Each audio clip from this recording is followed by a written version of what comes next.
ನಮಸ್ಕಾರ ಕರ್ನಾಟಕ. ನಾನು ಅಮೋಘ್. ನಾವಿದ್ದೀವಿ ಮಹಾರಾಷ್ಟ್ರದ ಪುಣೆನಲ್ಲಿ. ಇವತ್ತು ನಾವು ಹೋಗ್ತಿರುವ ಪ್ಲೇಸ್ ಕೊಂಡೇಶ್ವರ. ಈ ಕೊಂಡೇಶ್ವರ ದೇವಸ್ಥಾನ ಇರೋದು ಪುಣೆಯಿಂದ 50 ಕಿಲೋಮೀಟರ್ ದೂರದಲ್ಲಿ. ಜೊತೆಗೆ ನೀವು ಮುಂಬೈಯಿಂದ ಬರ್ತಿದ್ರೆ ಲೋನಾವಾಳ ಬಂದು, ಲೋನಾವಾಳಿಂದ ಕಾಮಚತ್ ಬಂದು, ಕಾಮಚತ್ತಿಂದ ಒಳಗಡೆ 20 ಕಿಲೋಮೀಟರ್ ಇದೆ. ಪುಣೆಯಿಂದ ಬರ್ಬೇಕಂದ್ರೂ ಸಹ ಕಾಮಚತ್ ಬರಬೇಕು. ಸೊ ಮಿಡ್ ಪಾಯಿಂಟ್ ಅಂದರೆ ಕಾಮಚತ್.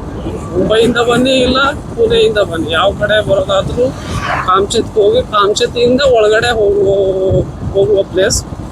ಸೊ ಈ ಕೊಂಡೇಶ್ವರ ದೇವಸ್ಥಾನಕ್ಕೆ ಹೆಸರು ಕೊಂಡೇಶ್ವರ ಬಂದಿದ್ದು ಹೇಗೆ ಅಂದರೆ, ಮರಾಠಿಯಲ್ಲಿ ಕೊಂಡೆ ಅಂದರೆ ಗುಡ್ಡ, ಗಾಡು ಅಂತಾನೆ ಅರ್ಥ, ಈಶ್ವರ. ಸೊ ಶಿವನಿಗೆ ಈಶ್ವರ, ಅದಕ್ಕೆ ಕೊಂಡೇಶ್ವರ ಅಂತ ಇದಕ್ಕೆ ಹೆಸರು ಬಂದಿತ್ತು. ಆ್ಯಕ್ಚುಲಿ ನಾಳೆ ಶ್ರಾವಣ ಸೋಮವಾರ ಇರೋದ್ರಿಂದ ನಾವು ಅಂದ್ಕೊಂಡ್ವಿ ಇವತ್ತೇ ಹೋಗೋಣ. ಸೊ ನಾಳೆ ನಮ್ಗೆ ಫ್ರೀ ಇರಲ್ಲ, ಇದಕ್ಕಿಂತ ಬೆಸ್ಟ್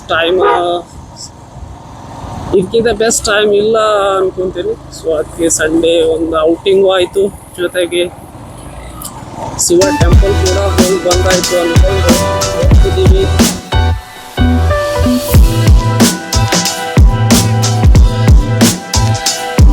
ಕೊಂಡೇಶ್ವರ ದೇವಸ್ಥಾನ ಮಹಾರಾಷ್ಟ್ರದ ಬಡ್ಲಾಪುರ ಪರ್ವತಗಳ ಮಧ್ಯೆ ನೆಲೆಸಿರುವ ಪೌರಾಣಿಕ ಶಿವ ದೇವಾಲಯ. ಪಾಂಡವರ ಕಾಲದಲ್ಲಿ ನಿರ್ಮಾಣವಾಗಿದೆ ಎಂಬ ನಂಬಿಕೆ ಕೂಡ ಇದೆ. ಇಲ್ಲಿ ಕಾಣುವ ಶಿಲ್ಪಕಲೆ ಅದರ ಐತಿಹಾಸಿಕ ಮಹತ್ವವನ್ನು ಹೇಳುತ್ತದೆ. ಮಳೆಗಾಲದಲ್ಲಿ ಇಲ್ಲಿ ಜಲಪಾತಗಳು ಮತ್ತು ಹಸಿರಿನ ಸೌಂದರ್ಯ ಸ್ವರ್ಗವೇ ಕಾಣದಂತಾಗುತ್ತದೆ. ಇಲ್ಲಿ ಬಂದ ದರ್ಶನ ಮಾತ್ರವಲ್ಲ, ಶಾಂತಿ ಮತ್ತು ಪ್ರಕೃತಿ ಅಪರೂಪದ ಅನುಭವ ಕೂಡ ದೊರೆಯುತ್ತದೆ.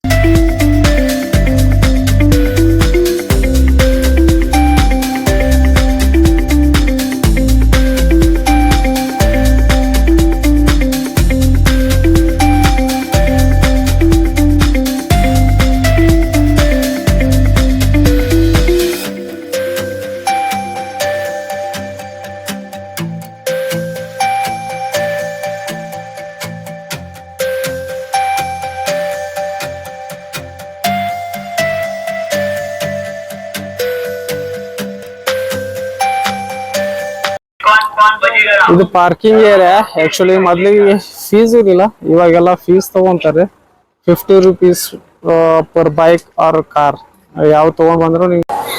ಟೆಂಪಲ್ ಇದು ನೋಡಿ, ಇದು ಕೊಂಡೇಶ್ವರ ದೇವಸ್ಥಾನ ಜಾಂಬುವಲಿ. ಸೊ ಮೊದಲೆಲ್ಲ ಇಲ್ಲಿ ಇಷ್ಟೊಂದು ಜನ ಇರ್ತಿರ್ಲಿಲ್ಲ, ಇವಾಗ ತುಂಬಾ ಜನ ಆಗಿದೆ. ಅದ್ರಲ್ಲಿ ಬೇರೆ ಸಂಡೇ ಶ್ರಾವಣ ಬೇರೆ ನಡೀತಿದೆ. ಸೊ ಅದ್ರ ಸಲುವಾಗಿ ಇಲ್ಲೆಲ್ಲ ಫುಲ್ ಜನ ಇದ್ದಾರೆ. ನೋಡ್ಬೋದು ನೀವು ಎಷ್ಟೊಂದು ಲೈನ್ ಎಲ್ಲ ಇದೆ ಅಂತ.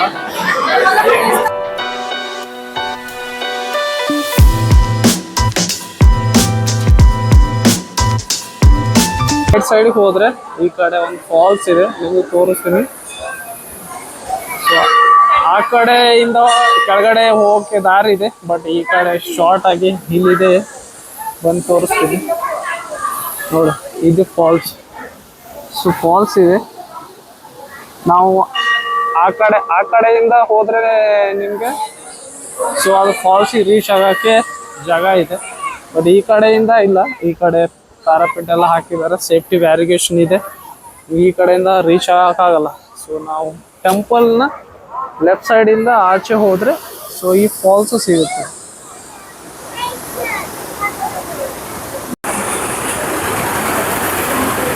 ಜೂಮ್ ಮಾಡ್ತಾರೆ.